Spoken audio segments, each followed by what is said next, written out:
परिवाराच्या 3 पिढ्यांबरोबर काम करण्याची संधी मिळाली. उपमुख्यमंत्री अजित पवार.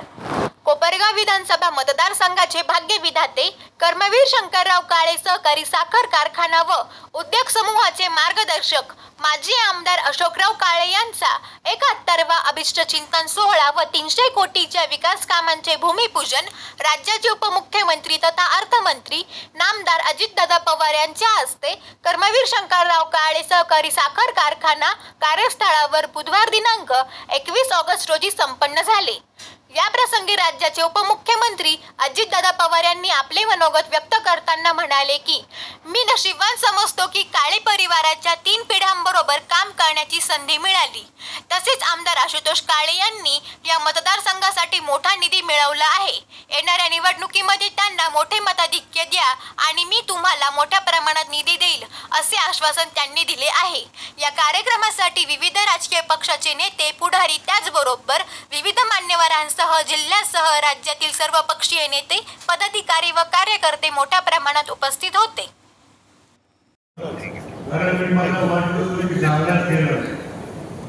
परंतु अजितदादा जसा अशुतोषचा हात पूर्ण करतात त्याप्रमाणे मनाने अशुतोषचा हात पूर्ण आणि कार्यकर्त्यांच्या आवाजात झाला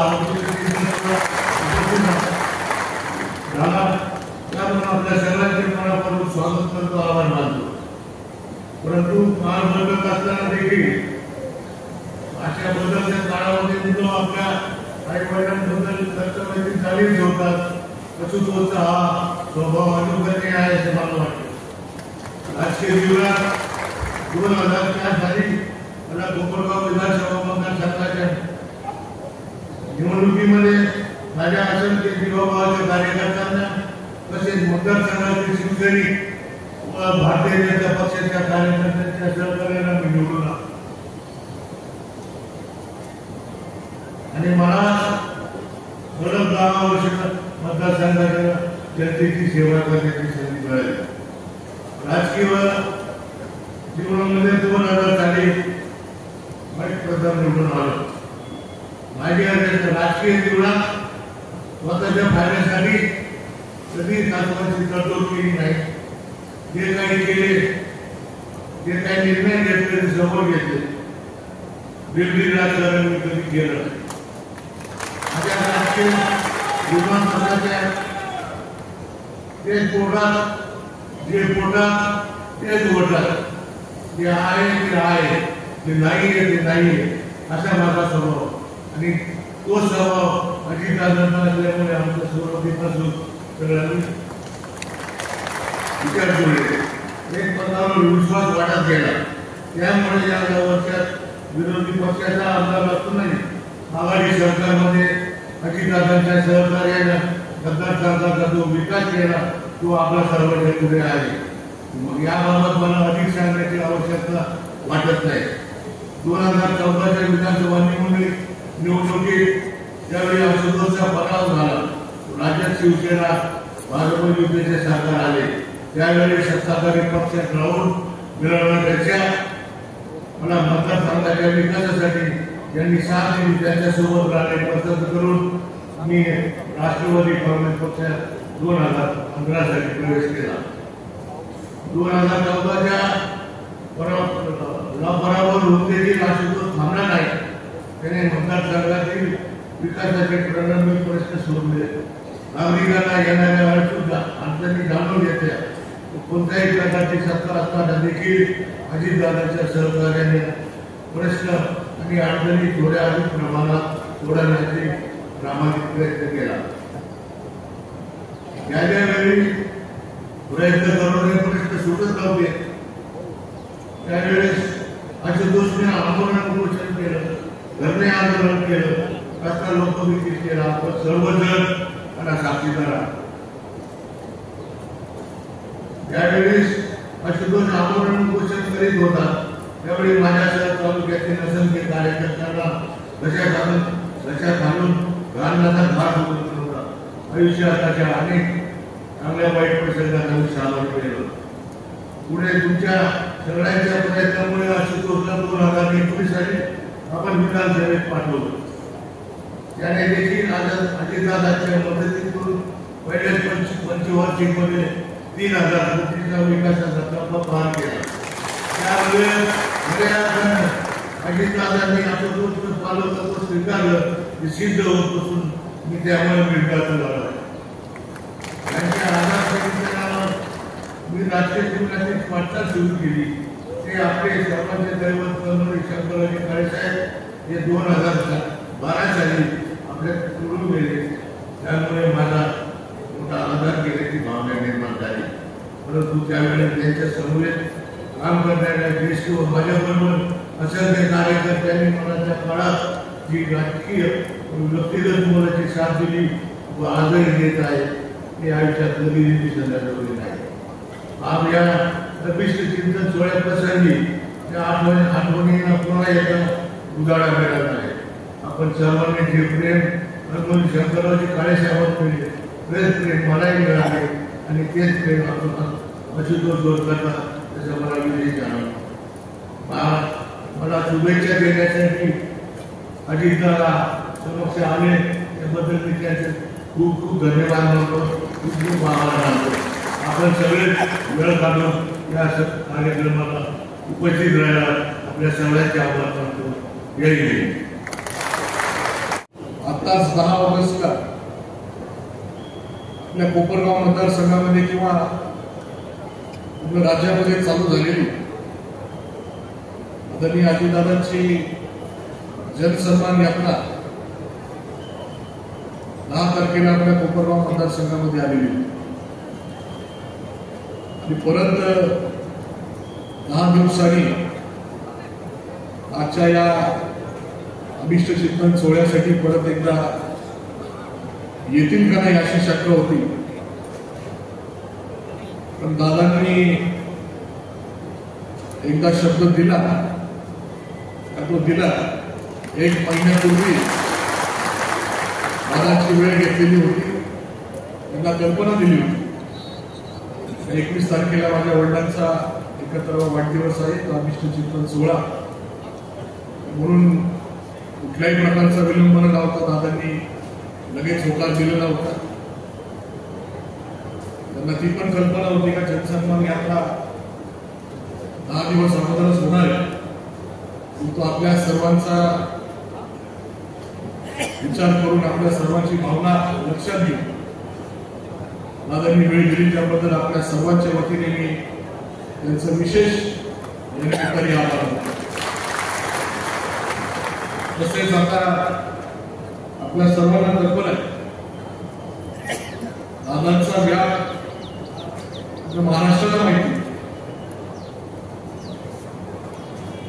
बारामतीचा मतदारसंघ जर सोडला मला वाटतं आपला कार्यक्रम आपला मतदारसंघ आपल्याला अपवाद आहे का 10 दिवसामध्ये परत एकदा या ठिकाणी दादा आपल्या विनंतीला मान देऊन या ठिकाणी उपस्थित राहिले.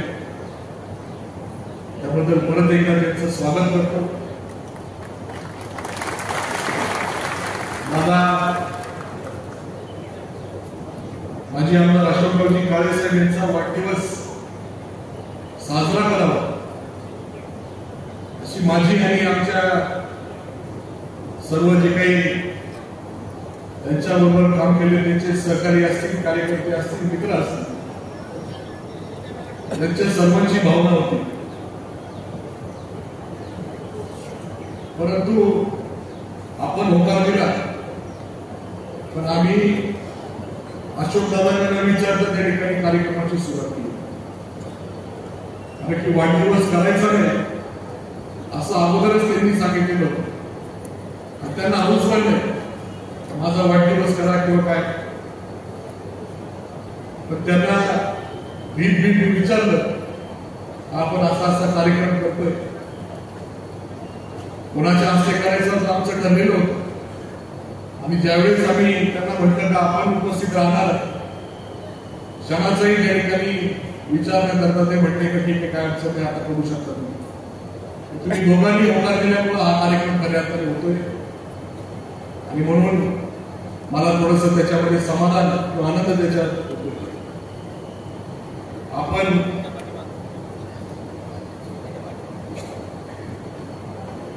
या निमित्ताने जर पाहिलं तर मी राजकीय क्षेत्रामध्ये काम करत असताना सुरुवात जर केली त्याला 10-12 वर्ष झाली. सुरुवातीला मी आलो नोकरीला सुरुवात करायची, पण माझे वडील म्हटले का आता इथं आलं पाहिजे, या सर्व गोष्टी आपल्या लोकांसाठी आपण केल्या पाहिजे. आणि म्हणून सुरुवातीला आल्यानंतर सर्व इथे गोष्टी समजून घेतल्या. मला त्याकडे थोडाफार काळ माझे आजोबा कर्मवीर शंकररावजी काळेसाहेब यांच्याबरोबर मिळाले. तसं पाहिलं तर सुरुवातीपासून शिक्षणासाठी मी बाहेर होतो आणि म्हणून आजोबा असतील वडील असतील यांच्याबरोबर मला फार काळ घालवता नाही आला.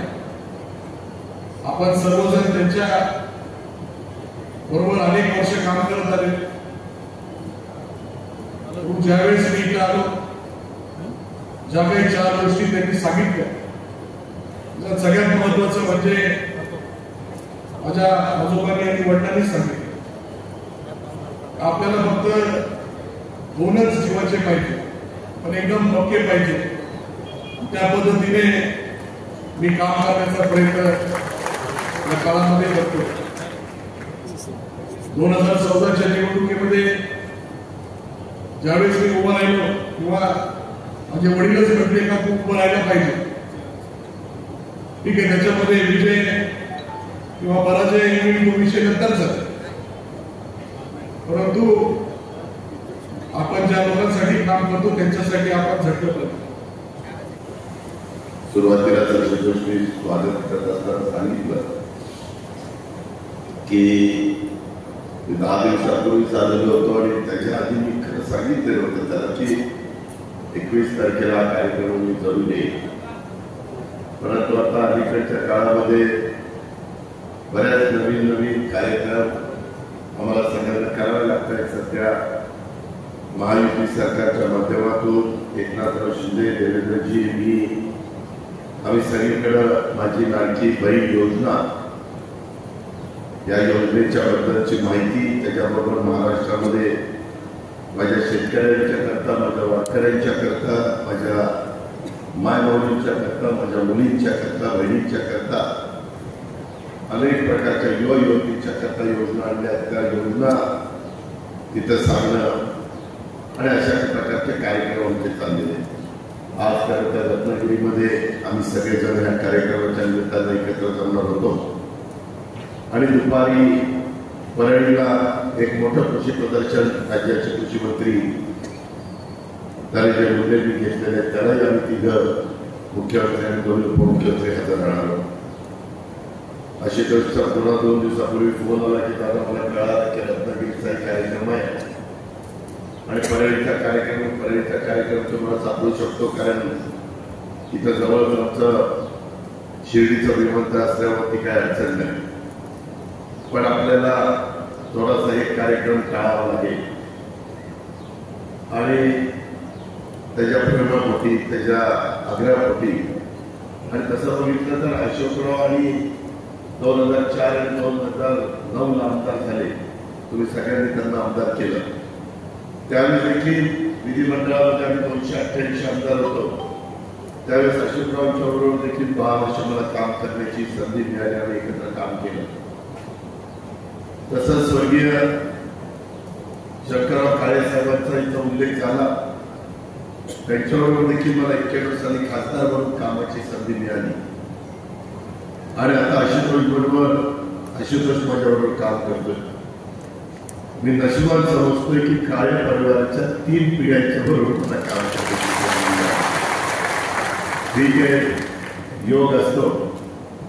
आज देखील इथं आल्यानंतर जगाला श्रद्धा आणि समृद्धीचा संदेश देणाऱ्या शिर्डीच्या साईबाबांच्या चरणी नतमस्तक होतो. राज्यकारभाराचा आणि प्रशासकीय गुणवैशिष्ट्याचा आदर्श निर्माण करणाऱ्या पुण्यश्लोक अहिल्यादेवी होळकर यांच्या कार्याचं देखील स्मरण करतो. त्यांना पण अभिवादन करतो. आणि या निमित्तानं या भागाचे माजी विधाते, या परिसराचे, तसंच आपल्या जिल्ह्याचे कर्मवीर शंकरराव काळे साहेबांच्या स्मृतीला देखील मी अभिवादन करतो. मी सहज विचार करत होतो की आज 71व्या वर्षामध्ये अशोकराव भोसले आणि त्यांचा अधिष्ठित सोहळा आहे. आपल्याला अनेकांना माहिती आहे की माझा आजोळी देवळाली गौरा लावणी तालुका जिल्हा अहमदनगर, त्याच्यामुळे येणं जाणं माझं लहानपणापासून सुट्टीच्या दिवशी मामाच्या गावाला जाऊया अशा पद्धतीने असायचं. आणि त्यावेळेस आम्ही तिथे यायचो, दिवाळीला यायचो, सुट्टीला यायचो. आणि तेव्हापासून तसा माझा राजकारणाशी अर्थार्थी संबंध होता. परंतु या जिल्ह्याला फार थोर लेखिक नेते मिळाले या जिल्ह्याचं भाग्य आहे. त्याच्यामध्ये स्वर्गीय शंकरराव काळे साहेबांचा उल्लेख करता येईल, स्वर्गीय मारुतीराव घुले पाटलांचा उल्लेख करता येईल, स्वर्गीय बाबूराव दादा तनपुरे साहेब असतील, स्वर्गीय शंकरराव घोले साहेब असतील, स्वर्गीय बाळासाहेब विखे पाटील साहेब असतील, त्याच्यामध्ये यशवंतराव गडाख साहेब असतील, स्वर्गीय शिवाजीराव दारोडे बापू असतील, स्वर्गीय भाऊसाहेब थोरात असतील. तुम्ही बघा, महाराष्ट्राच्या 36 जिल्ह्यांमध्ये एवढे ताकदीचे आणि मोठे नेते हे इतक्या मोठ्या प्रमाणात एका जिल्ह्यामध्ये आपल्याला पाहायला मिळणार नाही. खरोखरीच हा जिल्हा भाग्यवान आहे. यांच्या सगळ्यांच्या दूरच्या दृष्टीतून आज इथं आर्थिक सुबत्ता आलेली आहे. आज इथं कारखानदारीमुळं इथलं चित्र पालटून गेलेलं आहे. परंतु सतत नवीन नवीन काही प्रश्न निर्माण होतात. कारण त्यावेळेस मला अशी गोष्टी विमानतळावर स्वागत केलं आणि मी कपिल पवार आणि आशुतोष येत होतो गाडीतून. तेव्हा देखील तोच विचार आमचा चाललेला होता की आपल्याकडे असणारे भंडारदरा असेल, निळवंडे असेल, मतमुळा असेल, ही सगळी धरणं असली तरी देखील 8 to 10 ते हे अशा पद्धतीनं पाण्याचं नियोजन आणि त्याच्यामुळं धरणं बनलेली असताना देखील काही नियम झालेले, त्यामुळं सगळीकडे समान पाणी वाटप. आणि अशातच मला सांगत होतं की दादा काही करा, जसं अलीकडच्या काळामध्ये कॅबिनेटने वैगंगा पैगंगा प्रोजेक्ट हा विदर्भ वरदान ठरणारा याला मान्यता दिलेली जवळपास 85,000 कोटीचा प्रोजेक्ट आहे. आम्ही त्याच्यामध्ये केंद्राच्या पंतप्रधानांनी प्रमुख मान्यवरांना भेटून तिथून पण निधी घेण्याचा प्रयत्न आमचा चाललेला आहे. पंतप्रधान आत्ताच वाढवण बंदराच्या भूमिपूजनाच्या निमित्ताने येत आहे. त्याही वेळेस आम्ही त्यांच्या कानावर ते घालणार आहोत. आणि पश्चिमेकडं पडणारं पाणी पूर्वेकडे वळवल्याशिवाय आणि गोदावरीमध्ये मोठ्या प्रमाणात पाणी आणायला आपण यशस्वी झाल्याशिवाय नारपारी योजना असेल किंवा पलीकडे पडून पाणी पडताना समुद्राला निघून जातं, तिथं काही कोणाला वाईट वाटायचं कारण नाही. आणि तयारी कामाच्या बद्दल आमचा प्रयत्न चाललेला आहे. माझा अशा अनेक गोष्टी वेगवेगळ्या त्या ठिकाणी झालेल्या आहेत. मला एका गोष्टीचा मात्र उल्लेख करावा वाटतो. आज कोपरगाव विधानसभा मतदारसंघामध्ये अनेक दिग्गज आहेत, अनेक लोकप्रतिनिधींनी इथं काम केलं. परंतु कोपरगावकरांनो, हे काम करत असताना आता रिमोटच्या माध्यमातून आमच्या आशुतोषनी माझ्याकडनं ते बटन दाबून घेतलं आणि 300 कोटीच्या कामाची विकास कामाची उद्घाटन भूमिपूजन त्यांनी त्या ठिकाणी केली. तुम्ही ती बघितली. आता शेवटच्या टप्प्यातली 300 कोटीची कामं. पण मी तुम्हाला अधिकारवाणीने सांगेन की बाबांनो, आजपर्यंत कोपरगाव विधानसभा मतदारसंघ अस्तित्वात आल्यापासून मला जुन्या कुठल्याही आमदारांचं त्याच्यामध्ये कुठं त्यांना कमी लेखायचं नाही. त्यांनी त्यांच्या पद्धतीनं काम केलं. कारण त्याच्यात सगळेच आमदार आहेत, कारण हे 10 वर्षाचे आमदार आहेत. पण एवढ्या सगळ्या आमदारांच्या सगळ्यात जास्त कामं आणि 1000 कोटी रुपयाचा निधी जर तुम्ही आणला असेल तर तो आशुतोष काळेंच्या 5 वर्षाच्या 3000 कोटी रुपये पूर्वी पण इथे या मी तुम्हाला आकडेवारी सिद्ध करून देतो. 3000 कोटी काही गप्पा मारायचा प्रश्न नाही आणि ते येड्या गावायचं काम नाही. आज एवढा मोठा निधी तरी म्हणजे आमचे 1 वर्ष 2 वर्ष करू लागले. त्यावेळेस मला अर्थमंत्री म्हणून पहिल्यांदा माणसं कशी आपल्याला वाचवता येतील, त्यांना वॅक्सिन कसं, त्यांना ऍम्ब्युलन्स कसं, त्यांना जम्बो हॉस्पिटल कसं देता येईल, त्यांना व्हेंटिलेटर कसे देता येईल, त्यांना ऑक्सिजन कसं आणून देता येईल, याकरता सगळे आपण काम करतो. त्यामुळे मला त्यावेळेसचा विकास कामाचा निधी थांबवला ना. आशुतोषला विचारा, तो खासदार आपल्या सुजयला विचारा, त्यावेळेस त्यांचा खासदार निधी 5-5 कोटी किती वर्ष थांबवला, 2 वर्ष 5-5 कोटी केला आणि थांबवला. मी आमदारांचा 5 कोटी केला पण थांबवला नाही. मी सगळ्या आमदारांना त्यांचे 5-5 कोटी देत होतो. ओढाताण होत होती, परंतु आर्थिक शिस्त लावणे, त्याच्यामध्ये जर प्रयत्न केला तर घडू शकतं. घडवायचंच म्हटलं तर व्यवस्थितपणे त्याच्यात करता येईल. त्या पद्धतीने आम्ही काम करून दाखवलं. आज आशुतोषनी पण ते काम करून दाखवलं. आज खरं तर आमच्या अशोकराव काळेंचा अधिष्ठ सिंचनाचा महत्वाचा कार्यक्रम, पण माझी जाता कोपरगावकरांना एक विनंती आहे, मी थोडासा स्पष्ट बोलणार आहे. हेही आपल्याला माहिती आहे, टाकायला जायचं, गाड्या लपवायचं ही माझी काही पद्धत नाहीये. तुम्ही आम्हाला यावेळेस निवडून देताना आशुतोषला काठावर निवडून दिले. काठावर म्हणजे 100 पैकी 35 मार्क पडल्यावर कसा माणूस निवडून पास होतो, तसं 100 पैकी 36 मार्क दिले. किती? 36. तरी मी तुमच्याकरता, आशुतोष करता, या तालुक्याच्या सर्वांगीण विकासाच्या करता 3000 कोटी रुपयाचा निधी त्या ठिकाणी दिला. आता इथून पुढं मेरिटवर निवडून द्या, तुम्हाला कशा पद्धतीनं पुढं. म्हणजे आशुतोष पण कामाला येईल तेव्हा सांगेल की दादा आता काठावर पास झालं, लय पत्र घेऊन आलं. आता मग मी पण लय निधी दिली, तुम्ही काय मित्रांनो. आज वेगळा एखादा आनंदाचा क्षण आहे. नवीन पिढी चांगली तयार होती, पुढे जातील, त्यांना आपण आशीर्वाद देतोय, त्यांना आपण प्रोत्साहन देतोय, त्यांना आपण शुभेच्छा देतोय.